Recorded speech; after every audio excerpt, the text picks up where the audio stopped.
팀 데스매치. 스트라자 팀, 적을 처리하라.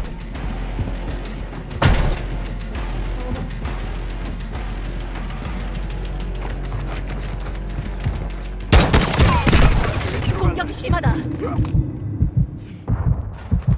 대장전.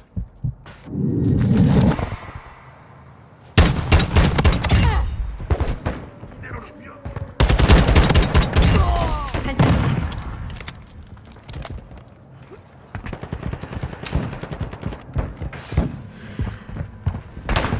공격받고 있다.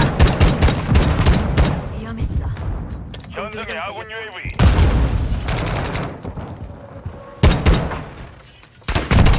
적 발사. 선두를 잃었다.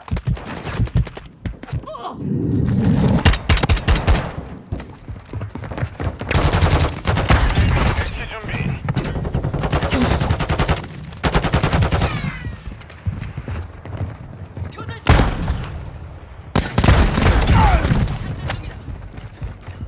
작전 지역에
안녕하세요. 게임 제작의 2의 기말 프로젝트 2023-1055 양보람 지금부터 발표 시작하겠습니다. 제가 분석한 게임은 스카이 빛의 아이들이라는 게임인데요. 제 파트인 게임 그래픽에 중점을 두어 분석하였습니다. 내용은 크게 게임 소개, 게임 선정 이유, 게임 캐릭터 그래픽 분석, 게임 배경 그래픽 분석, 게임 UI와 기타 발견 사항으로 구성하였습니다. 우선 제가 분석한 게임 스카이에 대해서 간략하게 소개를 해보도록 할 건데요. 게임 이름은 앞서 말하였다시피 스카이, 빛의 아이들이지만 유저들은 스카이라고 줄여서 부르기로 합니다. 출시일은 2019년 7월 18일이고요. 개발사는 덱게임 컴퍼니, 장르는 멀티플레이어 롤플레잉 어드벤처입니다. 플랫폼은 iOS와 안드로이드, 닌텐도 스위치와 플레이스테이션 4가 있고요. 타겟층은 전체 연령과 그리고 자유도 높은 힐링 게임을 좋아하는 유저가 되겠습니다. 진행 방식은 기본적으로 이동키와 점프키를 사용해서 진행을 하고요. 7가지 주요 맵을 탐험하면서 메인 스토리를 진행함과 동시에 플레이어의 기호에 따른 자유로운 플레이가 가능합니다. 그리고 진행 방법과 전반적인 게임의 분위기를 쉽게 이해하실 수 있도록 인게임 플레이 영상이자 공식 트레일러 영상을 보도록 하겠습니다.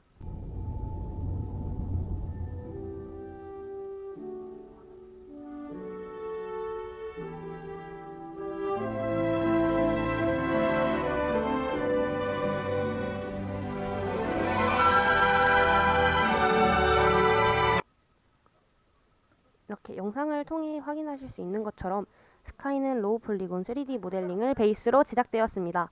영상을 보시면 또 아실 수 있겠지만 로우 폴리곤 특유의 포근하고 아기자기한 분위기가 게임 내에서 잘 연출되고 있습니다. 그리고 제가 생각하는 이 게임의 주요 특징인데요. 보통의 힐링 게임 하시면 어떤 게임이 떠오르시나요? 저는 주변 동생들이나 친구들한테 물어봤을 때 어비스리움과 같은 방치형 힐링 게임들을 떠올리는 분들이 많더라고요. 근데 스카이는 다양한 유저들과의 멀티플레이를 지원함과 동시에 스토리 진행뿐만이 아니라 플레이어 성향에 따라서 유동적인 플레이가 가능합니다. 이런 방식이 타 힐링 게임들과 차별점을 두고 있기에 저는 이런 면들이 스카이의 주요 특징이라고 생각합니다. 제가 기말 프로젝트 게임으로 이 게임을 선정한 이유는 크게 3가지가 있습니다. 첫 번째는 우선 제가 클로즈 베타 서비스를 진행할 때부터 굉장히 오래 즐겨왔고 현재도 즐기고 있는 게임이기 때문이고요. 두 번째는 제가 힐링 게임을 되게 좋아하는데 여태까지 직접 하고 본 힐링 게임 중에서 스토리, 음악, 분위기, 연출, 그래픽이 가장 훌륭하다고 생각해서 분석을 해보고 싶었기 때문입니다. 마지막이자 가장 중요한 3번째인데 전공 기말 분석 과제인 만큼 제게 있어서 의미가 있는 게임으로 선정을 하고 싶었고요. 그래서 제가 3D 그래픽을 전공하고 싶다고 만든 게임 중 가장 큰 비중을 차지하고 있는 스카이를 선정하게 되었습니다. 다음으로 게임 그래픽 분석입니다. 우선 플레이어 캐릭터인데요. 플레이어 캐릭터 또한 3D 로우 폴리곤으로 제작이 됐고요. 게임을 가장 처음 플레이할 때 기본 외형은 다음 이미지와 같습니다. 플레이어 캐릭터에는 특별한 성별이 정해져 있지 않기 때문에 플레이어가 원하는 헤어스타일을 제한 없이 적용할 수 있습니다. 또한 게임 플레이를 통해 얻은 재화라던가 이벤트 진행을 통해 얻은 아이템으로 플레이어를 꾸밀 수 있는 그런 걸 구입을 할 수 있는데요. 다음 사진은 제가 직접 커스텀하고 플레이 중인 제 게임 캐릭터 사진입니다. 이처럼 플레이어의 취향에 맞게 캐릭터를 다양하게 커스텀할 수 있습니다. NPC 캐릭터는 크게 각 맵에 등장하는 영웅 캐릭터들과 또 등장하는 장로 캐릭터로 나눠지는데 일단 우선 저는 스토리 진행에 직접적인 영향을 주는 장로 캐릭터들의 컨셉 아트만 가져와 봤습니다. 장로 캐릭터들 또한 로우 폴리곤으로 구성이 되어 있고요. 장로인 만큼 플레이어와 달리 웅장한 느낌을 주기 위해서 타 캐릭터보다 한참 커다란 크기의 체구를 가지고 있습니다. 혹시 아까 게임 소개할 때 본 게임 영상에서 기다란 막대기를 휘두르던 노인 형상의 캐릭터를 기억하시나요? 그 캐릭터가 바로 이 이미지의 맨 끝에 나와 있는 장로 캐릭터입니다. 장로 캐릭터들은 플레이어가 스토리를 진행하는 데 도움을 주는 존재로 등장합니다. 다음으로 게임에 등장하는 다양한 크리처들인데요. 게임에 등장하는 크리처의 종류는 크게 플레이어에게 도움을 주는 빛의 크리처와 플레이어에게 해를 가하는 어둠의 크리처로 나누어집니다. 빛의 크리처로는 만타가오리와 유령가오리, 빛의 해파리, 빛의 꽃, 고래 등이 있고요. 어둠의 크리처로는 다크드래곤과 플레이어들에게 바위개 혹은 돌개라고 불리는 어둠의 개가 존재합니다. 이들 모두 다 3D 로우 폴리곤을 바탕으로 만들어져 있고요. 어둠의 크리처는 컨셉 아트가 잘 보이지 않아서 인게임에 등장하는 사진도 함께 첨부하여 보았습니다.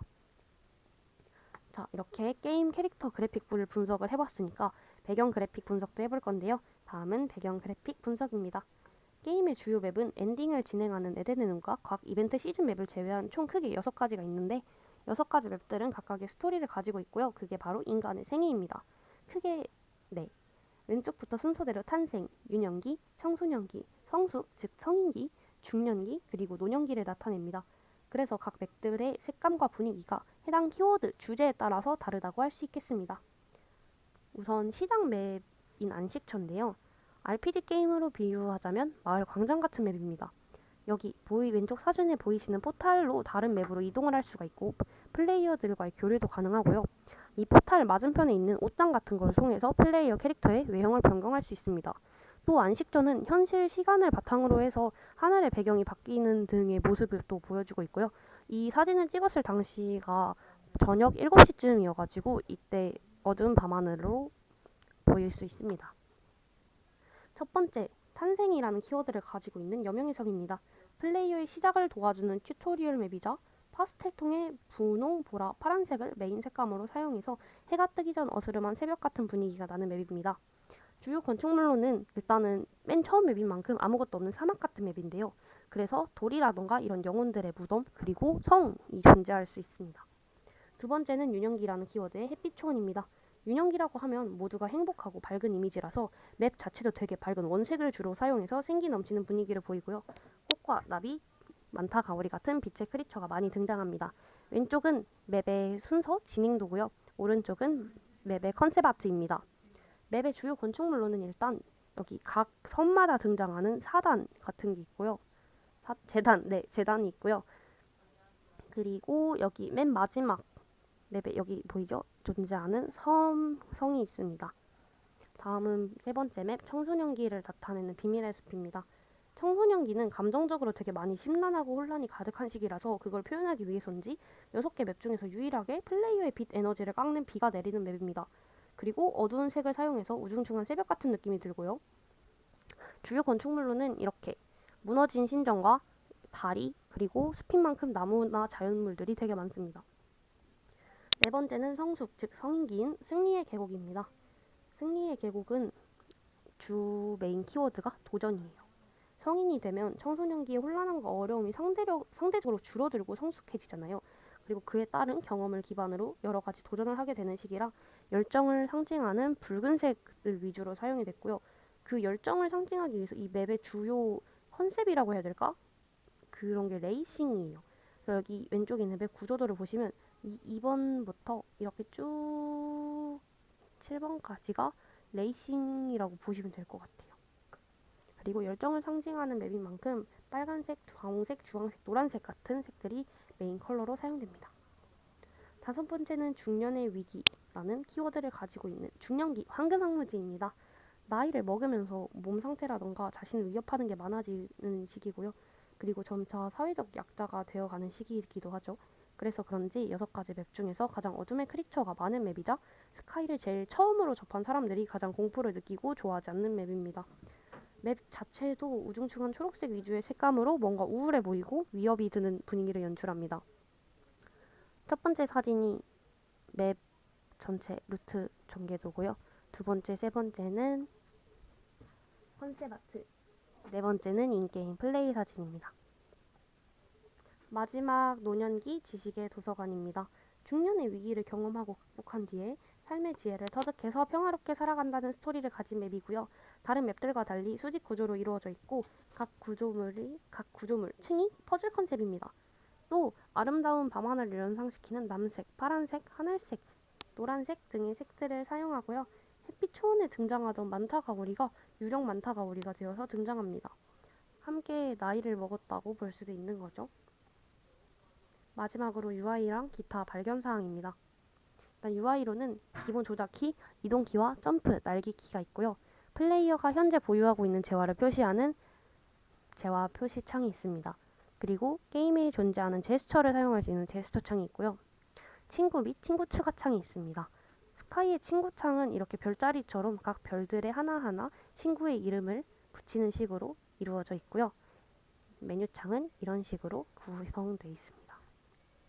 기타 발견사항은 저는 제스처를 택했는데 스카이는 다른 게임들과 달리 채팅을 통한 소통이 처음부터 가능하지 않고 특별한 아이템을 쓰거나 일정한 친밀도를 쌓아야 가능합니다.